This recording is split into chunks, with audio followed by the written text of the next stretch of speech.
네, 내일의 수익을 위한 주간 전략에 오신 여러분 환영합니다. 전 아나운서 이현아고요. 오늘도 역시나 업사부님과 유창희 본부장님 함께하겠습니다. 안녕하십니까? 안녕하세요. 반갑습니다. 반갑습니다. 초콜릿 오늘 발렌타인데이거든요. 그래서 역시 오늘 2월 14일 금요일 날 장 마치고 저희가 찾아왔습니다. 좀 한 주를 좀 정리해보고 다음 주 전략도 한번 세워보려고 하는데요. 이번 주 여러분들 다 좀 기분 좋은 흐름이셨을 것 같아요.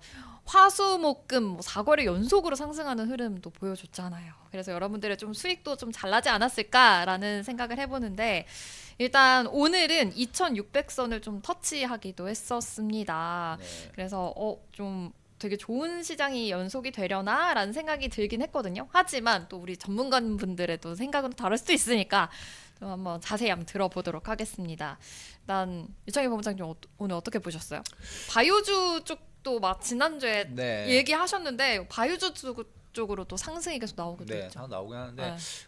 저는 이제 사실은 이번 주에 시장은 좋았는데 네. 물론 그리고 저는 뭐 더 갈 수 있을 것 같다라고 말씀은 드렸는데 약간 억지스러운 느낌도 좀 없지 않아 있었다. 억지로 끌어올렸다. 네, 왜 그런 거예요? 그러냐면 네. 일단은 제일 중요한 거는 외국인들이 네. 주식을 하나도 안 샀어요. 어디 갔어? 왜 주식을 안 사냐고요? 네, 그러니까 왜 돌아오질 않은 거죠? 그 보시면 네. 그 외국인 이번 주만 볼게요. 2월 11일에 선물을 6,600개야 네. 매수를 했어요. 그리고 어저께 같은 경우도 장중에 10,000개야. 네. 종가상은 8,500계약 매수했어요. 네. 그리고 오늘도 장중에 6,000계약이 넘는 선물 매수가 강하게 들어왔거든요. 네. 근데 2월 11일에 1,400억 주식 좀 매수했고 그 2월 12일은 주식을 좀 많이 사긴 했어요. 네. 근데 어제 1,100억 매도예요. 음. 그리고 오늘도 3,200억 매도. 음. 그러니까 약간 파생으로만 좀 끌어올린 듯한 느낌이 좀 실제 있었다. 주식이 아니라 네. 이런 파생 근데 선물. 이건 네. 약간 이제 좀 어거지스럽다라고 말씀드렸지만 또 반대로 다음 주에 이제 주식으로 확 들어오게 되면 그러면 2차 달나라 가는 거죠. 부스터 가는 건데 네. 만약 주식으로 다음 주에 안 들어온다. 네. 그러면 조금은 네. 찜찜함이 조금 커질 수도 있는. 그러니까 그걸 다음 주에 네. 외국인이 주식을 사냐 안 사냐가 좀 중요한 거가 될 것 같고 또 두 번째는 약간 느낌이 네. 뭐 그런 게 나와서 그런지 모르겠지만 막 대형 종목인데 오늘 대표적으로는 오늘은 하나엔진 한화엔진. 아침에 튀었다가 거의 15% 상승했다가 네. 마이너스 2.9% 마이너스 3% 숨 그러니까 내려왔네요. 윗꼬리가 쭉 나온 거잖아요. 네. 어저께는 그 HD 현대건설기계 왜 안 나오냐? 쭉 올랐다가 장중에 어저께 한 21% 올랐다가 네. 물론 이제 종가상 거의 10% 마감하긴 했지만 이 긴 윗꼬리 그리고 오늘 또 음봉. 근데 이게 무슨 얘기냐면 굵직굵직한 애들, 네. 작은 종목이 아니라 네. 큰 애들이 좋은 뉴스가 나올 때 팍 올라가고 양봉을 끝났어야 되는데 대표적으로 두산 에너빌리티처럼 오늘 좋은 뉴스가 나오면서 쫙 이렇게 양봉이 나와줘야지 네. 또 힘이 오. 붙는다라고 할 수 있는데 네. 후딱 붙는다고 할 수 있는데 윗꼬리가 이렇게 나와버리면 사람 찜찜. 심리라는 게 네. 찜찜하잖아요. 네, 그러니까 이런 아. 종목군들이 조금 어제 오늘 좀 나왔다. 음. 그래서 약간 그렇다 해서 나쁘진 않은데 그래도 좀 조심은 해야 될 수 있는 위치도 될 수도 있다라는 느낌 아닌 네네. 느낌이 있었던 하루가 아니었나. 이게 아무래도 또 어제 만기기도 했고 이번 주가 좀 계속 좋은 흐름을 보였다 보니까 근데 유창희 본부장님은 좀 억지스럽게 끌어올린 게 아닌가라고 또 생각하신 만큼 다음 주는 조금 관망세로 좀 지켜봐야겠네요. 어떤 흐름을 좀 저는 가져갈지. 일단 주 초에는 조금 관망하자라는 생각을 좀 하고 싶어요. 말씀드리고 싶어요. 알겠습니다. 사부님도 혹시 그렇게 생각하시나요? 자, 전 이제- 너무 좋았다. 사실 이제 올라간다 생각만 했었는데. 아니요. 그래서 네. 좋았죠. 네. 그렇죠. 좋았죠. 그래서 지금 예상했던 게 딱 요거 예상했어요. 추세를 가지고 네. 상승하고 이제 일단 우리 연하님도 제 방송 자주 들어오시니까 네. 지난주 월요일인 그 이날 네. 여기에서 제가 아침 그 상황 보고 오후에 선언을 했죠. 저점입니다 여기가. 그러면서 이 밴드를 여기서 이날 보고 그은 거예요. 이날 때문에 여기서 우리의 마켓 파워가 쌍다가 장중에 2번이나 같은 자리에서 나오면서 여기에 이제 안 무너져. 네. 그러면서 이제 저점이 높여지는 그런 구간이 나오고 그 다음에 이제 이렇게 나와요. 근데 이제 지나갔다 하더라도 제가 계속 여기서 말씀드렸던 것들이 뭐였냐면 지금 12월부터 이미 작년 12월부터 여기로부터 올라가려고 했었다. 준비가 이렇게 되려고 했었다. 2600을 가려고 했었다라고 계속 얘기를 드려요. 네. 근데 여기서 이제 비상계엄 때문에 이렇게 눌렸었고 네. 또 이제 그 과정 속에서 한 번 더 눌려지는 네. 어차피 12월에 저렇게 올라갔어도 중순 이후부터는 좀 눌리거든요. 네. 예, 현금 확보를 하는 저 같은 사람들이 있기 때문에 이제 그렇게 좀 오는 구간이 있고 그러다 보니까 지금 요 과정 속에서 이 과정 속에서 급하게 이 비상계엄이라는 부분들을 지금 외국인들도 준비를 못했다. 네. 그래서 만기 주간에 급하게 땡기는 그렇죠. 요 일주일 만의 시세. 네. 그 다음에 1월 달도 일주일 만에 만들어내는 시세. 네. 요게 여기서부터 저는 올라갈 것 같은데 그래서 여기까지 갈 것 같긴 한데 네. 갈 것 같긴 한데 이제 시간이 만기까지 2주가 남아 있어요. 그러면 2주 동안 나눠서 갈 것 같아. 그러면 여기서는 일주일만 에 올라갔기 때문에 일주일한 시간 안에 저기 올라갔었기 때문에 뭐 콜이 대박이 나요. 나름 대박이라고 표현할 수 있어요. 완전 초대박은 아니어도 대박이 나옵니다. 10배짜리 뭐 이런 게 이상이 나옵니다. 근데 요번에는 2주에 걸쳐서 온 거예요. 네. 그래서 저는 계속해서 콜, 상방, 무조건 상방 이렇게 지금 계속해서 얘기를 드려왔거든요. 네. 그래서 이제 이런 그 과정들이 왔고 그러면 이제 보자고요. 상단입니다. 네. 2600 찍었어요. 네. 그럼 이제 우리 유차인 본부장님 말씀하신 어떤 맥락과 약간 비슷하게 어. 우리는 이제 대응이라는 부분을 좀 생각을 해보면 그렇죠. 이제 여기서 우리는 여기서 지수가 더 간다 못 간다를 더 맞추려고 하기보다 나는 그러면 대응을 어떻게 할 거냐가 더 중요한 거예요. 그래서 저는 어차피 목표가 1월 명절 들어가기 전에도 2600이었고 또 그때도 이제 우리가 예상하지 못하게 딥시크 관련된 악재가 나와서 탁 떨어졌지만 바로 계속 올라가잖아요. 네. 그러는 것처럼 시장은 미리 준비하지 못했던 것들이 그래도 간다. 결국에는 결과적으로는 만들어진 준비된 길이 간다라고 좀 보여집니다. 그래서 그 목표에 이미 이제 왔기 때문에 조금은 여기서 네. 앞서서 이제 그 나름 아까 하나 엔진이랄지 이런 것들 얘기해 주신 네. 것처럼 그런 게 왜 나와? 라는 부분이 이제 차 실현해볼 만한 자리에 왔기 때문이라는 부분이 생각돼요. 그러니까 굵직한 종목들이 윗꼬리가 나왔다는 게 약간 그런 네네네. 느낌으로 현물 받아들여지네요. 중심의 매수가 아닌 파생 중심의 매매 요 부분이 나왔다는 것도 하나의 어떤 그런 증거적인 부분들. 그러면 나는 더 당장 지수가 좀 더 올라갈지는 모르겠지만 일단 나는 현금 확보를 하겠어라고 해서 금요일 목요일부터 얘기 드렸어요. 자 이제 여러분들 여기서부터 저는요 올라가면 올라갈수록 어차피 목표 2600 봤던 건데 2575부터 그 이상으로 올라가면 전 현금 확보할 겁니다 라고 얘기를 드려서 지금 이제 금요일 상황에서도 계속 하루 종일 저는 오늘 현금 확보를 어떻게 할 겁니다 라고 했고 또 때마침 제가 정말 강력하게 1월 달에도 다시 한번 자 봐라 이 환경이 바뀌어서 이거 급등이 이쪽에 나온다 새로운 길이 확실하게 열렸다 라고 했던 섹터에 급등이 하나 나와가지고 오늘 또 그 종목을 조금 비중을 줄이면서 현금 확보가 또 잘 됐거든요. 그러니까 여기서 이제 만약에 어쩌한 이유들이 나와서 밀린다면 난 현금 들고 있으니까 또 저점 매수할 수 있을 건데 그쵸. 근데 우리는 뭘 해요? 우리가 도대체 이 시간에 뭐 합니까? 맨날 지금 주도주가 뭐야 이거 찾잖아요. 그렇죠. 주도주가 뭔데? 그럼 뭘 기다려서 살지를 계속 얘기를 하니까 그거 계속해서 그걸로 들어가서 수익 내고 또 수익 나고 또 수익 나고 와 순차적으로 매일 그것이 돌아가면서 수익이 나거든요. 너무 좋았어요. 너무 좋았어. 그러니까 이제 나는 조금 현금만 들고 다시 기회를 노려볼래 하는 전략으로 지금 보고 있습니다.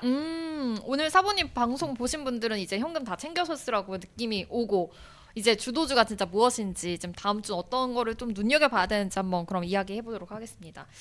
오늘 또 좋았던 섹터 중에 하나가 근데 사부님께서 아까 말씀해 주셨지만 좀 좋았던 섹터 중에 하나가 튀었다 이렇게 말씀하셨는데 혹시 반도체 쪽일까요? 아닌가요? 아니 반도체도 사실은 이제 계속해서 최근 들어와서 이제 강조했던 게 반도체도 여러 가지가 있어요 종류가. 근데 그 중에 이제 온 디바이스 네. 관련주와 네. 그다음에 유리기판 중심으로 네. 보세요. 네. 그것들만 봐도 됩니다. 다른 거 다 안 봐도 돼. 네. 이렇게 좀 강조를 드려서 그쪽도 뭐 상당히 좋았죠. 그러니까 이제 그런 게 있고 그 다음에 하나가 이제 원전. 원전이죠. 그쪽에서 또 그래서 제가 좋으셨구나. 작년 10월인가요? 9월인가 그때도 지금 이제 정부에서 체코에 날아갔을 때 이 바보들이 어딨냐? 지금 체코가 문제가 아닌데 원전이 못 가는 이유는 우리가 원전 수주를 제대로 하지 못하는 이유는 체코가 아니라 미국이다. 미국에 가서 협상을 했어야지 왜 체코를 쓸데없이 가냐? 괜히 거기 언론에서 우리 누구를 욕하고 이런 걸 왜 당하고 있냐? 뭐 그런 얘기를 했었는데 이제 미국이랑 손을 잡는다라는 그게 나오고 나서 자 이제 길이 새로 열렸습니다. 네, 이제 네. 이전과는 완전히 다르다. 원전이 새로운 길을 걷게 될 것이다. 이제 그런 얘기를 드렸고 오늘 이제 금요일 날 네. 두산 에너빌리티가 급등을 하는 네, 그런 네. 모습들이 나타났고 이제 이 길이 한번 가면 진짜 안 빠지잖아요. 오늘 그런 모습에서 그랬던 것처럼 최근에 이제 뭐 조선주랄지 네. 하나오션 같은 그다음에 로봇의 레인보우 로봇이랄지 네. 다 제가 계속 강조하고 맞죠, 맞죠. 거기서 계속해서 이거 길게 들고 가야 된다. 네. 어디까지 올라갈지 모른다. 네. 계속해서 물론 하나오션은 이제 목표가를 8만 원 잡았었거든요. 거의 다 왔어요. 8만 원 잡았는데 8만 원 왔어요. 네. 이제 그런 부분이 있고 하는데 아무튼 원전은 이따가 또 한번 얘기할 시간이 있다면 네. 조금 더 길게 봐야 된다. 네. 이제 시작일 가능성이 높다. 알겠습니다. 그래서 저는 반도체 이야기를 먼저 해볼까 했는데 그럼 원전 나온 김에 원전 이야기 먼저 해도 괜찮을 것 아니 같은데. 뭐 반도체 얘기해도 돼. 우리 또 워낙에 이창호 부장님 얘기 잘하시니까 반도체 잘 알고 계시니까. 그렇습니까? 그러면 우리 지난주에 주간 전략 1부에서 저희가 진짜 쏙쏙 알려드렸던 이 4차 산업혁명 또 AI 관련된 이야기를 자세하게 해드렸었는데 오늘 또 좀 새로운 이야기가 나왔습니다. CXL 관련해서 뭐 CXL 관련해서도 그 전부터는 이슈는 있었지만 이와 관련된 양산을 좀 임박했다라는 소식이 네. 나오면서 뭐 네오셈 뭐 이런 관련된 네. 기업들이 굉장히 또 많이 올라갔거든요. 이제는 이 AI의 온 디바이스도 중요하지만 CXL 관련된 종목들도 좀 봐야겠다라는 생각이 들더라고요. 근데 저는 이제 반도체라는 시장이 네. 지금 이제 한 최근에 저는 어떻게 생각을 하냐면 결국에 또 관세하고 연결돼요. 생각을 좀 하고 있어요. 무슨 말이냐면 뭔 말이냐? 지금 반도체가 최근에 강했었던 그 섹터를 보면 네, 유리기판 유리기판. 그리고 유리기판에서 이제 온 디바이스 AI라고 이쪽으로 딥시크 때문에 네. 흐름이 나오면서 관련된 기업들이 움직였었고 네, 그리고 오늘 CXL 네, 그리고 또 나온 게 또 에이직 관련된 디자인 하우스 관련된 종목군들이 좀 좋았거든요. 그런데 전통 그 반도체라고 할 수 있는 HBM이라든지 레거시 반도체 쪽은 오르긴 했지만 엄청난 아웃퍼폼을 보여주진 않았어요. 그 얘기가 무슨 얘기겠어요? 결국엔 관세라는 거죠. 무슨 말이냐? 관세에 대해서 아직 확실한 건 없어. 그렇죠. 불확실성 여전히 있어. 그래서 레거시 반도체 쪽에 대해서 HBM에 대해서 중국 규제를 어떻게 할지 한국 규제를 어떻게 할지 몰라. 몰라요. 그래서 적극적으로 사긴 힘들어. 네. 그런데 유리기판, 네. CXL 이 관세랑 무슨 상관이야? 투자를 한다는 거잖아요. 그러니까 강하다라는 거예요. 관세에서 자유롭다라는 자유롭다는 게 제품이 아직 만들어지지 않고 이건 투자를 한다는 네, 거예요. 성장 목적이니까. 산업이란 성장 반도체 섹터라는 거죠. 성장 반도체 섹터. 예, 그래서 오. 유리기판이 먼저 움직였었고 네. 그다음에 CXL이 이제 오늘 같은 경우도 움직였다. 네. 사실은 CXL 같은 경우도 이미 작년에 아까 말씀하셨지만 작년에 나왔던 이슈예요. 네. 근데 유리기판도 작년에 나왔던 이슈예요. 네. 뭐 에이직도 작년에 나왔던 이슈예요. 네, 네. 근데 지금 또 나오면서 올라오는 게 뭐냐? 그냥 로봇하고 똑같다 보시면 돼요. 그 사이에 준비를 많이 했고 이제부터는 당장은 아니지만 빠르면 연말 혹은 내년 상반기에 시제품이 나올 수 있다는 기대감들이 반영이 본격적으로 나온다는 거죠. 특히 유리기판 같은 경우는 지난주도 말씀드렸지만 삼성전자도 이제는 투자를 한다 그렇죠. 하면서 또 한번 바람이 좀 불었었던 거죠. 그래서 저는 지금 무조건 시장을 보실 때는 관세로부터 자유로운 섹터가 어디냐. 단순하게 관세로부터 어저께도 보시면 물론 이제 어제 하루였지만 네. 주요 주요 상품에 대해서 네. 뭐 자동차 뭐 이런 거 관세가 없을 수도 있겠다. 아니면 생각보다 낮을 수도 있겠다 하면서 자동차가 오르고 배터리가 올랐잖아요. 그렇죠. 한마디로 관세가 결국엔 주식시장 계속 그 이슈가 계속 있는 거예요. 그러면 관세에서 자유로운 섹터. 그러면 반도체라고 해서 자동차라고 해서 관세 피해주가 될 수도 있지만 알고 보니까 피해주가 아닌 것도 있을 수 있다라는 거죠. 네네. 뭐 자동차 쪽을 보면 자율주행이라든지 이런 부분들은 관세에서 자유로울 수가 있잖아요. 그러니까 그런 부분들을 찾아서 투자를 해야 되겠다는 걸 다시 한번 확인시켜 준 거죠. 그래서 뭐 CX에 오늘 뭐 말씀하신 것처럼 네오센 같은 경우도 급등을 했고요. 네. 그리고 코리아 서키트 같은 경우도 급등을 했고 그리고 뭐 여러 기업들이 많이 올라왔어요. 뭐 종목을 본다라면 제가 TL. 다 외우고 있는 건 아니니까. 마이크로 컨텍솔. 네, 마이크로 컨텍 같은 경우 TLB도 상한가, 네. 마이크로 컨텍솔도 상한가 뭐 이렇게 움직임이 나왔는데 이들 기업을 지금 뭐 약간 눌림목이 나오면 뭐 접근도 가능하지만 저는 그 다음을 본다라면 에이지그룹 디자인 하우스 쪽을 봐야 된다 생각을 좀 하고 있어요. 디자인 하우스 쪽이 이렇게 흐름이 나온다라면 결국에는 주문형 반도체 시장은 계속 급성장할 수밖에 없는 거기 때문에 디자인 하우스 쪽에 대해서 또 얘기가 좀 나올 수 있다. 그러면 에이징랜드 아예 그냥 이름에다가 에이직을 붙이는 에이징랜드 같은 기업들 그리고 뭐 그 관련된 기업들 이렇게 해서 좀 예를 뭐 AD 테크놀로지, 뭐 가온 칩스 이런 기업들도 오늘 좋았거든요.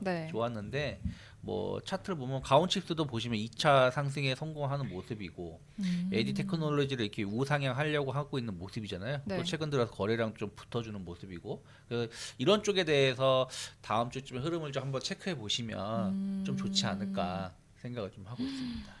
아무래도 지금 반도체 안에서도 좀 성장에 관한, 좀 투자에 관한 섹터들 좀 잘 눈여겨 보셔가지고 이쪽으로도 관세에서 좀 영향을 좀 덜 있는 종목이면 더 좋을 것 같네요.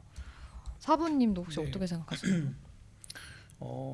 이제 사실 주식 투자가 어려운 게 계속 산업에 대한 공부를 해야 돼요. 그러니까요. 차트 공부나 이런 것들은 사실 한번 하면 진짜 짧으면은 3개월 만에도 어느 정도 수준에 올라갈 수 있고 실전 매매를 하는 사람이라면 더 빨라요. 더 빠를 수 있는데 이제 그게 이제 물론 이제 경험으로 농이 익는다고 해야 되나 아무튼 그 어떤 고수의 영역까지 가려면 그 경험치가 더 많아야 되긴 하지만 일단 이론적인 공부하는 거는 짧은데 고수들조차도 내가 투자를 하는 한 평생 공부해야 되는 건 산업 공부예요. 왜냐면 계속 개념이 새로 나오고 새로 나오고 발전하고 업그레이드되고 막 그런. CXL이 작년에 우리 연하님이 리치걸스에서 이 제가 설명해드렸어요. 설명을 이렇게 있습니다. 그러면서 컴퓨터 익스프레스 링크 하면서 이렇게 설명을 하셨던 분야인데 한번 여러분들 검색해 보시면 링크 남겨두겠습니다. 네, 나옵니다. 진짜 밑에 한번 달아주시면 어쨌든 그 봐보시면은 설명을 되게 꼼꼼하게 잘 해놨으니까 그런 것들을 한번 알고 이런 내용들을 들으시는 거하고 안 모르는 거하고는 다르실 거예요. 근데 이제 이 반도체는 어쨌든 4차 산업혁명에 있어서 이게 이제 시작되고 가는 건데 여기서 버릴 수 없어. 근데 누가 반도체 시장에서도 왜냐면 지금 중국이 엄청나게 추격을 하고 있어요. 맹추격을 하면서 밑에서부터 착착착착착착 하나 그동안 우리나라 삼성전자든 SK하이닉스가 밟아온 길들을 이제 흔적을 지워버리고 지네들이 다 어쨌든 자기네들이 또 많이 필요한 반도체이기도 하고 그것들 많이 쓰기도 하는데 그러면 계속 우리는 또 다음 단계를 가야 되거든요. 그래서 이제 이 중국의 그 반도체 굵기를 뛰어넘어서 한참 뛰어넘어서 중국 보이지도 않는다 이렇게 하는 과정이 지금 준비가 착착착 잘 되어 있는 거 아닌가. 일단 대표적으로 HBM이 그런 부분들의 역할을 충분히 잘 해줬고 삼성은 좀 안타까움이 있습니다만 그래서 충분히 그런 그 시장 선점의 노림수가 잘 나왔고 SK하이닉스도 일단 고객 인증을 좀 하고 해서 내년 말 정도에서부터 양산에 돌입한다는 그 계획을 갖고 있기도 하고요.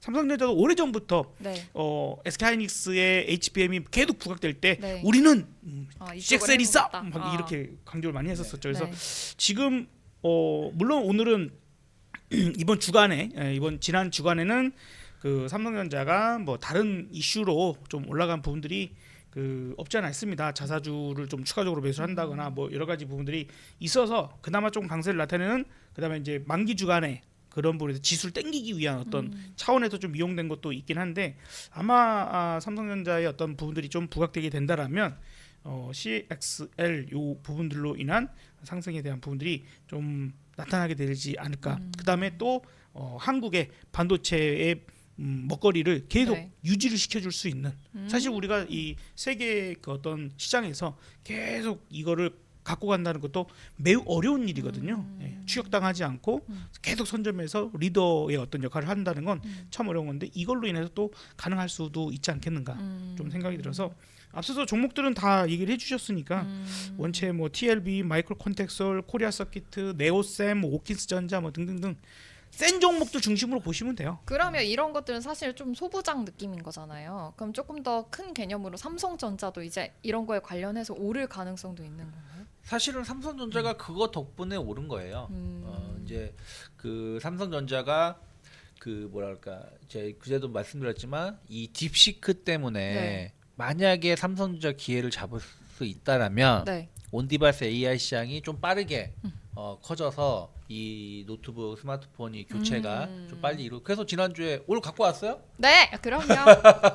그래서 그 이런 부분들이 수요가 많이 나오게 되면 네. 삼성전자가 한 번은 반격할 수 있는 기회가 될 수 있을 것 같다라고 말씀드렸었잖아요. 네. 그럼 그런 부분들이 지금도 유효하고 아. 그리고 또 이제 HBM은 SK 하이닉스가 다 담당하고 있는데 아까 ASIC 말씀드렸잖아요. 그러니까 뭐 주문형 반도체. 네. 일단은 ARM도 지금 그 파트너 몇몇 업체는 공개하지 않았는데 지금 주문형 제작하고 있고 연말에 시제품 나올 수 있다라고 발표를 했었거든요. 그러니까 지금 탈 엔비디아를 하기 위해서 많은 기업들이 준비를 하고 있다는 거예요. 그렇게 되면 그거는 엔비디아. 삼성전자가 생산할 수 있지 않을까? 어. 왜? TSMC 풀가동 들어가고 있잖아. 네. 그러면은 제품은 빨리 받아야 되는데 그쵸. 그러면 삼성전자도 맡기지 않을까라는 기대감들이 좀 있었어요. 그래서 그런 부분들이 삼성전자를 끌어올렸다는 거죠. 그러니까 이런 부분들이 올렸는데 중요한 거는 아직은 실적으로 확인되는 건 없으니까. 아. 그리고 또 하나는 이런 작은 기업들은 네. 그냥 야 누가 투자한대 응. 하는 걸로 사가 갈 수도 있어요. 근데 삼성전자는 야 그럴 수 있대 해서 올라가는 게 아무래도 1, 2%밖에 안 한계가 돼. 있죠. 한계가 좀 있을 수 있다 묵직한 생각하고 종목이네. 있습니다. 이게 이제 뛰어 나가려면 삼성전자가 진짜 튀어 나가려면 아직도 다져지잖아요. 그러니까 방금 얘기해 주신 게 딱 맞는 거예요.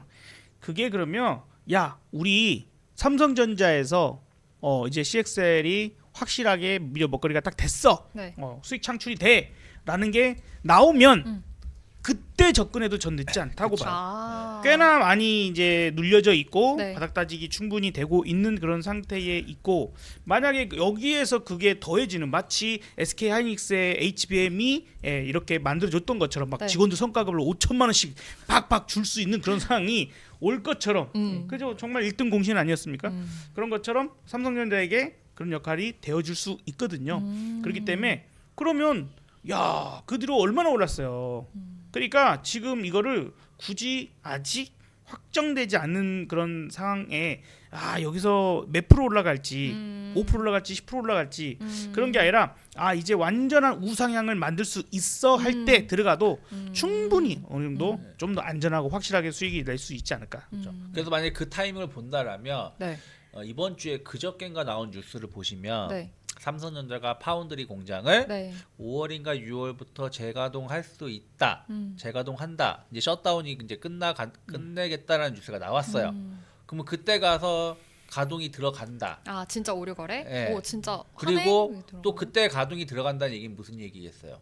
연말에 어떤 회사의 제품에 주문이 들어온 걸 거 아니에요. 네.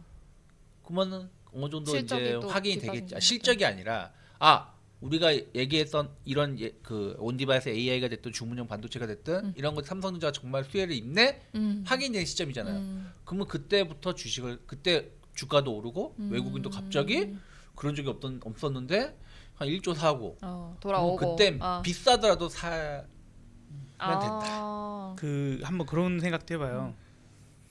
평택역 근처에 네. 아파트 가격이 네. 사실 평택이 요즘에 부동산 안 좋았잖아요. 네, 안 좋아요. 슬슬슬 좋아지네? 아. 올라가네? 하면 그건 삼성 아니면 이유가 없어요. 음. 삼성 공장 가동률이 올라간다 이런 얘기들이 좀 있어서 그렇게 된다면 당연히 아마 아파트 값도 먼저 같이 비슷하게 움직이지 않을까. 보다도 월세 값이 먼저 움직이지 않을까. 뭐 그런 식으로 그래야겠다. 부동산에서 민감하게 네. 그렇게 좀 움직여질 수도 있어서 사실 제가 것도 지금 좋아요. 평택에 살고 있으니까 제 고향이 평택이고 지금 어머니 아버님이 아예 그 삼성전자 앞에 살고 있거든요. 그래서 상가가 지금은 죽었어요. 왜냐면 삼성전자 지금 너무 힘든 게 너무 느껴지는 거예요. 그래서 이게 진짜 실주민으로서 느껴지는 게 있다 보니까 이런 게 좀 활성화가 되고 삼성전자 살아나는 것 같은 느낌이 드네 하면 또 제가 말씀드리도록 하겠습니다. 그거가 중요한 게 우리 그 상가 갖고 계신 상가가 뭔가가 분위기가 약간 활기가 뛰기 시작한다. 맞아요. 그치. 그때 삼성전자 주식을 산다 하더라도 이게 쉽게 꺾이겠냐 이거예요. 꽤나 추세를 가지고 움직일 것일 수 있으니 네. 혹시나 평택 쪽에 계신 분들은 평일에 혹은 주말에 호프집이 밤 12시까지 그러니까요. 한다. 네. 그러면은 네. 그렇죠. 살아나고 있네. 뭐 이런 느낌 알려드리도록 하겠습니다. 아무튼 이렇게 AI 시대가 온 만큼 좀 이런 속속에 대한 이슈들도 챙기면서 이 넥스트 HBM이라 불리는 CXL 관련해서도 좀 챙겨보시길 바랍니다. 그리고 다음 섹터 한번 넘어가 볼게요. 원전 관련해서도 아까 사모님께서 잠깐 말씀은 해주셨지만 오늘 두산 에너빌리티가 굉장히 좋았거든요. 오늘 SMR 관련된 추진선 모델 공개가 되면서 뭐 두산 에너빌리티도 굉장히 또 오르기도 했는데 이 원전 관련해서도 좀 눈여겨봐야 되는 건 알고 있었지만 SMR에 관한 이야기는 혹시 뭐 좀 자세하게 알려주실 수 있어요? 저는 잘 모르겠거든요. 이게 어떤 엔진인지. 일단 오늘 SMR 뉴스가 나온 거는 첫 네. 번째가 이거라고 좀 보시면 될 것 같아요. 그러니까 AI 경쟁에서 원전이 필요하다. 그러니까 재생이 그동안에 이제 풍력이 됐든 태양광이 됐든 원전으로 데이터 센터라든지 이런 부분들을 쓰자 얘기가 나왔는데 안 될 것 같아. 포기하자. 그냥 바로 원전 바로 갈 수 있으면 가자. 이런 시간이 얘기가- 너무 많이 걸리니까. 네. 그리고 이게 발전 양 자체가 생산량이 그치. 발전 한계가 생산량 있- 자체가 한계가 있는. 우리는 진짜 어마어마한 전기를 써야 되는데 네. 쟤네가 하는 거는 찔끔찔끔하고 그리고 이제 이런 날씨라든지 이런 기후에 영향을 많이 받으니까 그냥 원전 바로 가겠다. 이런 얘기가 좀 나왔어요. 약간 실질적인 이유네요. 그렇죠. 그렇죠. 그래서 이게 이제 이분이 이제 구글 글로벌 에너지 시장 책임 개발자거든요. 네. 그래서 요 부분이 첫 번째 나왔었고 그 다음에 이제 그 배 관련해서 네. 복합 엔진, 네. 뭐 복합 엔진이라 그래서 이제 SMR을 조금 활용해서 뭐 얘기가 할 수 있다. 뭐 얘기가 나왔는데 또 그 기술력을 가지고 있는 게 뭐 두산 에너빌리티나 뭐 이런 얘기가 나왔는데 사실은 전 그것보다 이게 더 컸다 생각 좀 하고 있어요. 그래가지고 원전이 좀 강하게 올라왔다 생각하고 있고 오히려 이게 조선이 SMR을 도입한다는 게 진짜 뉴스에서 오늘 다들 급등세를 보여줬어야 되는데 오히려 올라왔다가 오늘. 좀 윗꼬리가 나왔죠. 네. 물론 다음 주 월요일에 급등한다. 오늘 윗꼬리 잡아먹었다. 그럼 사야 돼요. 근데 그게 아니면 네. 그냥 약간 뉴스에 팔고 싶은 약간 새로운 뉴스로 작용했다 생각하고 있고 실제 원전은 오늘 두산 에너빌리티 양봉 나왔잖아요. 네. 또 거래량 엄청나게 소반되면서 양봉이 나온 거잖아요. 그러면은 이제 실제 원전의 시대가 더 빨리 올 수 있다라는 기대감으로 주가가 오른 거고 오늘 외국인도 엄청 탔어요. 그 이때죠. 그 언제냐 그 요날이 1월 22일 이때 이제 웨스팅하우스가 그 협상 타결. 그 뭐냐 이제 우리 같이 하자. 네. 미국이 한국하고 같이 협업하겠다 네. 하면서 이렇게 올라온 거거든요. 네. 올라온 건데 이때 외국인 수급을 보면 엄청 그 580만 주. 제 기억이 맞으면 이때 조 단위로 아마 주식을 샀을 거예요. 주식 샀고 오늘 같은 경우가 370만 주 정도 샀거든요. 근데 오늘 외국인이 두산 에너빌리티 1000억, 조 단위가 아니라 그때 그때도 1000억이 넘게 샀었고 오늘도 1000억이 넘게 에너빌리티를 샀어요 외국인이. 네. 그러니까 이거는 진짜로 외국인이 담아가는 거다라고 보시면 될 것 같아요. 그 이후에도 사실은 외국인은 계속해서 순매수 기조가 이어져 오던 거거든요. 그렇기 때문에 뭐 우리가 그때도 두산 에너빌리티는 딥시크 이슈 있을 때도 원전은 봐야 된다 네. 얘기했었잖아요. 네. 그러면서 오늘 또 그런 모습을 보여줬고 BHI는 조금 윗꼬리가 나왔어요. 윗꼬리가 조금 나왔는데 워낙에 먼저 움직이 나왔었고 매물 소화 과정에 있었던 거다. 그래서 여기에 대해서도 너무 나쁘게 볼 정도는 아니다. 그래서 원전 관련된 종목군들은 좀 대형주 중심으로 해서 꾸준히 좀 조정이 나온다라면 모아가신 전략 가져갈 수 있지 않을까 생각하고 있습니다. 항상 이제 뭔가 우리가 원전 얘기 안 했을 때 네. 마지막에 한 번 더 질문을 줄 때 네. 사부님은 뭘 더 보세요? 아. 항상 전 원전. 심지어 이제 두산 에너빌리티를 대놓고 저는 많이 갖고 있습니다. 방송 중에도 계속 저는 맞아요. 개인적으로 저 두산 에너빌리티 많이 갖고 있어요. 아 좀 무겁네요. 괜찮아요. 근데 갈 거니까 했던 건데 이제 우리가 앞서서 얘기해 주신 것처럼 올타임, 그러니까 지금 전기가 그 생산량이 오락가락하면 안 된다는 거예요. 네. 발전량의 어떤 게 못 미쳐 하는 게 아니라 좀 생산량이 많았다 적었다 이렇게 되면 안 된다는 거예요. 충분히 계속해서 꾸준하게 좀 공급이 돼야 되는 그런 문제가 있고, 그다음에 데이터 센터라고 하는데 거기다가 그렇다고 또 대형 원전을 지어서 할 수는 없잖아요. 그러니까 가장 좋은 대안이 SMR 소형 모듈러로 거기다가 필요하면 한 개 아니면 두 개 이렇게 설치해서 사용하는 것. 이제 나중에 우리나라에서도 언젠가는 그런 식이 될 수 있어요. 예를 들어서입니다. 삼성전자 공장 여기 들어오게끔 하겠다. 근데 그러려면 전기를 워낙 많이 먹기 때문에 SMR 하나 같이 들어와야 된다. 지역 주민들한테 들어올까요 말까요? 여기서 고용 당신네들 지역에서 엄청나게 해주고 지역 발전 시켜주겠다. 뭐 등등등등등등의 어떤 당근 같이 오게 된다면 이걸 나쁘게 볼 상황이 아닐 수 있다는 거죠. 그 다음에 이제 또 앞서서 배 얘기를 해주셨는데 이미 우리나라에서도 정치권에 있어서 울산 저쪽에 그쪽 분들이 모여가지고 함께 그 원자력 추진 배 선박을 이제 우리는 주력으로 갖고 가겠다라는 그런 거 발족식도 하고 막 그랬었어요. 뉴스 검색하시면 그거 다 나오거든요. 우리나라에서도 이미 그렇게 우리나라에 핵 추진 뭐 잠수함도 없고 아무것도 없는데 어떻게 그렇게 될 수 있을까? 이게 가능하니까 그런 얘기들을 할 수 있겠죠. 당장은 안 된다 하더라도. 근데 이게 그런 게 있습니다. 이 만약에 배에다가 그거를 설치를 하면 비용이 엄청나게 들겠죠. 네. 다만 그 설치해 놓으면 그거를 비용이 원래 원료를 사용하는 벙커 CU를 사용을 하든 아니면 이제 LNG를 사용하든 그렇게 사용하는 20년 거의 30년 연료비하고 맞먹는데요. 근데 걔네들은 탄소를 배출하고 얘는 탄소 배출을 안 하잖아요.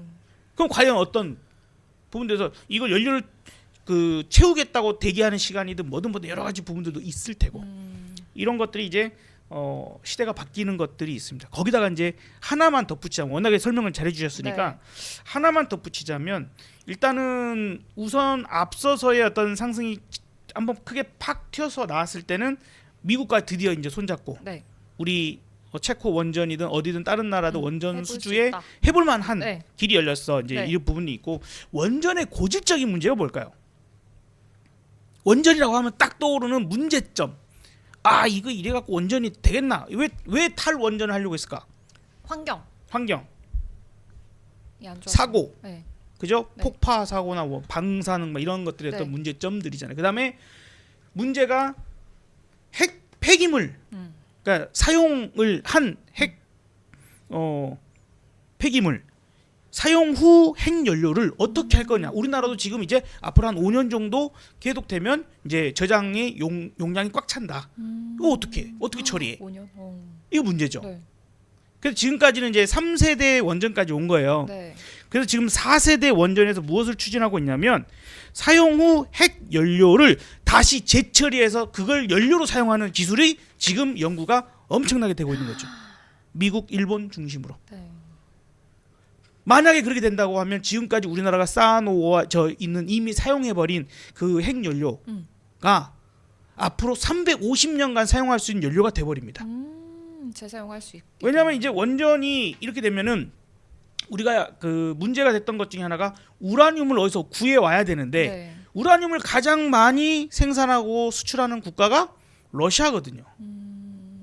그러니까 전쟁 중 이거 얘네 제재하고 뭐하고 한다는데 또 거기서 어려움이 있잖아요. 네. 그래서 지금 활발하게 연구가 되고 있고 아마 검색하면 최근 뉴스에도 그게 나와요. 그래서 이렇게까지 된다고 하면 진짜 이거야말로 친환경에 다시 한번 친환경이 되는 상황이 되죠. 지금까지 이 뭐 땅속에 묻어놨던 뭐하든 것들을 꺼내서 다시 그래서 처리하고 이 우라늄 수급을 또 문제점도 해결할 수 있는 그런 상황이 돼버리다 보니까 상당한 에너지원으로서 지금 미래, 그러니까 우리나라만 해도 이미 350년 쓸 만큼이 있는 그런 상태가 돼버리니까 그렇지 않으면 지금 5년 후에는 포화 상태인데 네. 이걸 지금 뒤집을 수 있는 게 뭐냐? 그러니까 4세대 원전이다라는 부분들이고 그런 기술력을 네. 어디 갖고 있겠어요? 우리나라로 딱 본다고 하면 이제 물론 이제 두산 에너빌리티가 오늘은 또 다른 이슈들로 같이 그러니까 이게 다 복합적인 거예요. 그러니까 저는 오래 전부터 두산 에너빌리티를 비롯한 원전주를 원전주 계속해서 되게 많죠. 그건 네, 2부에서 알려주시는 원전을- 게 어떨까요? 예 그럽시다. 진짜 너무 궁금해지는데요. 좀 다른 종목들 잡을 수 있는 기회들도 있을 것 같아요. 그건 2부에서 알려드리도록 하고요. 일단 이번 주는 되게 좋은 흐름이었고 다음 주는 그래도 관망세를 좀 지켜봐야 되지 않을까라고도 말씀해 주신 만큼 그래도 오르는 종목들은 있거든요. 어떤 종목들이 오를지 그건 2부에서 만나 뵙도록 하겠습니다. 2부에서 만나요.